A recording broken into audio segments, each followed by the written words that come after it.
वो कहते हैं ना कि आसमान से गिरे खजूर में अटके, तो कुछ ऐसा ही हुआ है कालीचरण के भी साथ।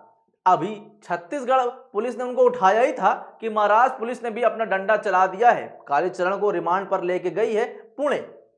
पूरी खबर बताएंगे आपको, साथ ही बताएंगे बुल्ली और सुल्ली डील से भी जुड़ा मामला, जिसमें अब एक और गिरफ्तारी हुई है। एक और युवा इन नफरती चिंटुओं का शिकार हुआ है और महाराष्ट्र पुलिस ने वहां भी गिरफ्तारी करके दिखाया है कि वो किसी को बख्शने वाली नहीं है। कौन है ये युवा, क्या करता था, सब कुछ बताएंगे और कालीचरण के बारे में भी बताएंगे।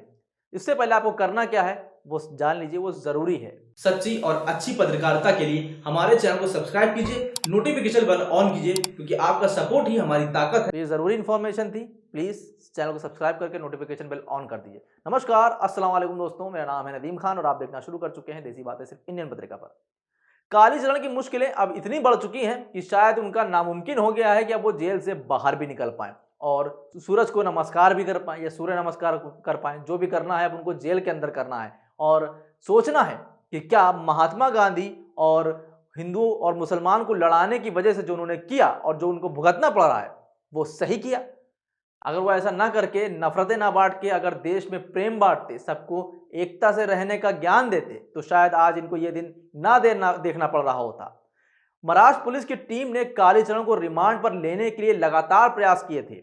इससे पहले सोमवार को महाराष्ट्र पुलिस ने रायपुर कोर्ट में ट्रांजिट रिमांड के लिए आवेदन दिया था, लेकिन खारिज हो गया। मंगलवार को फिर दोबारा कोर्ट में आवेदन किया गया, क्योंकि वो हिम्मत नहीं हार रही थी महाराष्ट्र पुलिस। इनको रिमांड पर लेकर इनकी अकल ठिकाने लगानी थी, तो उसने फिर से कोशिश की। इसके बाद मजिस्ट्रेट भूपेंद्र कुमार वासनिकार की कोर्ट ने कालीचरण को ट्रांजिट रिमांड पर सौंपने का आदेश जारी कर दिया और जैसे ही ये जारी हुआ, कालीचरण की तो सट्टी पिट्टी ही गुम हो गई, क्योंकि अभी तो छत्तीसगढ़ पुलिस से ही नहीं बच पाए थे कि महाराष्ट्र पुलिस ने भी अपना डंडा चला दिया।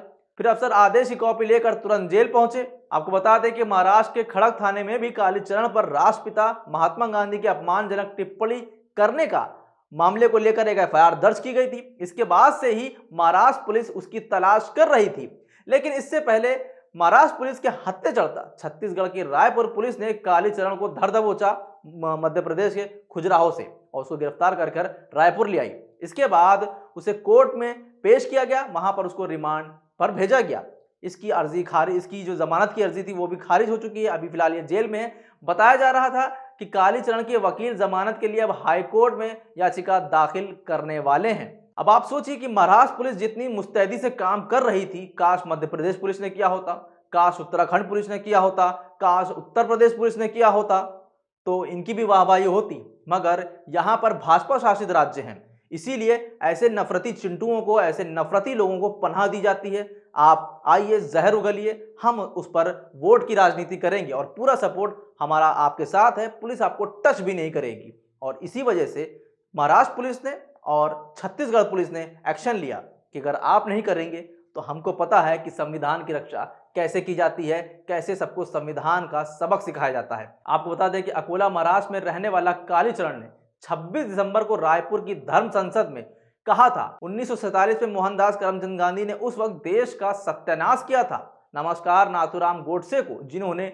मार दिया। और इस बीच में इसी में गाली भी बक्की गई थी और अभद्र भाषा का बहुत ही गंदा इस्तेमाल किया गया था। कार्यक्रम के मुख्य संरक्षक और राज्य गौ सेवा आयोग के अध्यक्ष महेंद्र राम सुंदर ने इस बयान का विरोध किया था और मंच छोड़कर चले गए थे। जी हाँ, ये वही महंत हैं, ये भी हिंदू हैं, लेकिन इनको महात्मा गांधी का अपमान बर्दाश्त नहीं है, क्योंकि इनको पता है कि भारत का इतिहास क्या है, भारत का गौरवपूर्ण इतिहास क्या रहा है, गांधी जी ने देश के लिए क्या किया है। इसीलिए ये नफरती जो भाषण दिए जा रहे थे, वहां पर उन्होंने रुकना, ठहरना उचित नहीं समझा और वहां से चले गए। फिलहाल कालीचरण अब जेल में है। रायपुर से छूटे तो पुणे पुलिस में धर के अब इनको पुणे ले आई है और इनको अब पूछताछ करके क्या होगा इनका हाल, अब तो ये भगवान ही जाने। फिलहाल आपको बता दें, एक वीडियो दिखा दें कि जब महाराष्ट्र पुलिस रायपुर से इनको पुणे ले जा रही थी इनकी खातिरदारी करने के लिए, तब एक पत्रकार ने पूछा कि कैसे गुजर रहे हैं दिन आपके जेल में। जी 3 दिन जेल में गए, कैसा लगा? काली माँ की बड़ी दया है। तो इन्होंने कहा काली माँ की कृपा है, ये काली माँ की कृपा ही है कि आपको अपने नफरती भाषण की वजह से अब जेल जाना पड़ा है। ये काली माँ की कृपा ही है कि आप सलाखों के पीछे हैं। ये काली माँ की कृपा ही है कि आप जैसे नफरती लोग अब देश के अंदर इस तरह की नफरत फैलाने की दोबारा हिमाकत नहीं कर सकते हैं। ये काली माँ की ही कृपा है। फिलहाल अब चलते हैं कालीचरण से बुल्ली बाई डील की तरफ। बुल्ली बाई ऐप हम सब 2-3 दिन से इस पर खबर दिखा रहे हैं और आपको बताने की कोशिश कर रहे हैं कि देश के अंदर युवाओं का किस तरीके से दुरुपयोग किया जा रहा है। बुल्ली बाई ऐप मामले में अब मुंबई पुलिस ने एक और लड़के को गिरफ्तार किया है।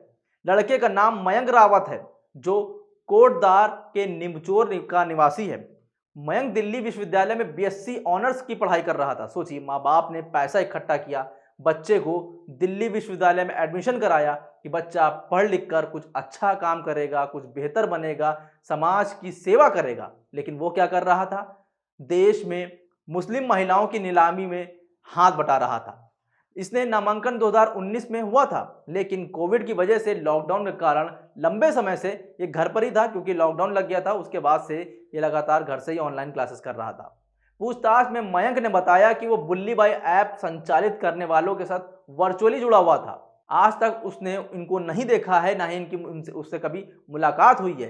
एसएसआई के मुताबिक मुंबई की टीम देहरादून की एसटीएफ के साथ मध्य रात्रि में, यानी कि देर रात, कोटेदार पहुंची और मयंक के घर पहुंचकर वहां उसको गिरफ्तार किया गया।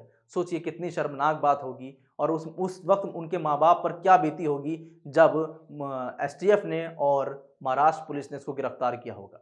उन माँ बाप की ज़रा हालत सोच के देखिए आप लोग कि कितनी नफरतें पाल दी हैं, कि जो सपने बो रहे थे बच्चे के कामयाबी के, जो सपने देख रहे थे कि बच्चा बड़ा होकर डॉक्टर बनेगा, इंजीनियर बनेगा, वो बच्चा बोली लगवा रहा था बुल्ली ऐप पर मुस्लिम महिलाओं की।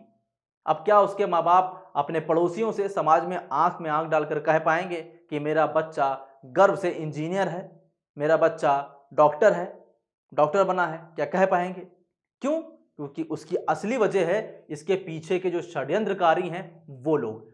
उन लोगों ने इन युवाओं का भविष्य बर्बाद कर दिया है, जिसकी वजह से जहां आई कार्ड बनने की उम्र थी, वोटर आईडी कार्ड बनने की उम्र थी, देश को और दुनिया को जानने की उम्र थी, उस उम्र में इनके ऊपर अपराधी का ठप्पा लग चुका है। ये अपराधी कहलाए जा रहे हैं। इससे पहले 4 जनवरी को उत्तराखंड से श्वेता सिंह इस मामले में गिरफ्तार की गई थी, जिसकी उम्र सिर्फ महज 18 साल है। इसके तो माँ बाप भी नहीं हैं। तो इसी का फायदा उठाया गया कि इसके माँ बाप तो हैं नहीं, इसका दुरुपयोग जितना मर्जी आए उतना करो। और श्वेता सिंह को मुस्लिम महिलाओं के खिलाफ नफरत फैलाने, जहर घोलने, बुल्ली ऐप पर ऑक्शन करने के इल्ज़ाम में गिरफ्तार किया गया। अब इसकी भी ज़िंदगी इन नफरती लोगों ने, इन संघियों ने, इन आरएसएस बीजेपी वालों ने खराब कर दी है। इस मामले में एक गिरफ्तारी बेंगलुरु से भी हुई थी, जिसमें 21 वर्षीय लड़का जो इंजीनियरिंग कर रहा था, जिसका नाम विशाल झा था, उसको भी मुंबई पुलिस ने मंगलवार को गिरफ्तार कर लिया था। अब इन सब के माँ बाप से पूछिए कि क्या बीत रही होगी। एक के तो खैर माँ बाप ही नहीं है, लेकिन जिन 2 लड़कों के हैं, मयंक और विशाल के, क्या सपने सजाए होंगे माँ बाप ने, बहनों ने। अब क्या बहनें कह पाएंगी कि ये मेरा भाई है? क्या बहनें किसी की आंख में आंख डालकर ये कह पाएं कि मेरा भाई इस तरह के काम में इन्वॉल्व है? क्या होगा? अब इन बच्चों का तो भविष्य बर्बाद कर दिया इन संघियों ने। अब कहां से ये डॉक्टर या इंजीनियर बनेंगे? इसीलिए मैं बार बार कह रहा हूं कि आप अपने बच्चों पे नजर रखें, उनको नफरत ना पालने दें, उनके जहनों से नफरत को निकालें और उज्जवल भविष्य की तरफ ले जाएं। उनको अच्छी से अच्छी पढ़ाई अगर वो कर रहे हैं तो उसका ध्यान रखिए कि वो किसी ऐसी गलत संगत में ना पड़ जाएं जिसके बाद सबको मुसीबतों का सामना करना पड़े।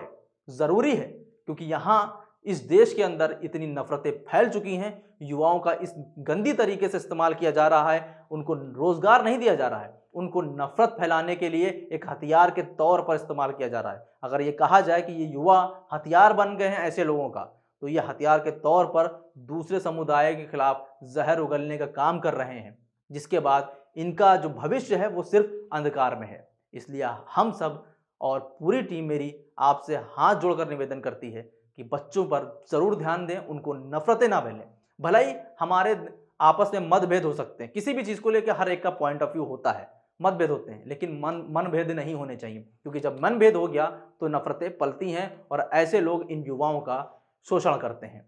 अब लगातार इन सब खबरों को हम आपको दिखा रहे हैं, तो हमें आपके सपोर्ट की ज़रूरत है। आप हमें सपोर्ट देते रहिए ताकि हम अच्छी और सच्ची पत्रकारिता कर सकें बिना डरे, क्योंकि हमारा जो भी है सिर्फ आप हैं। इसलिए आपसे निवेदन है, प्लीज़ हमारे चैनल को सब्सक्राइब कीजिए, साथ में ज़रूर नोटिफिकेशन बेल ऑन करिए ताकि जैसे ही वीडियो अपलोड हो आप तक पहुंच सके और आप दूसरों तक पहुंचा सकें।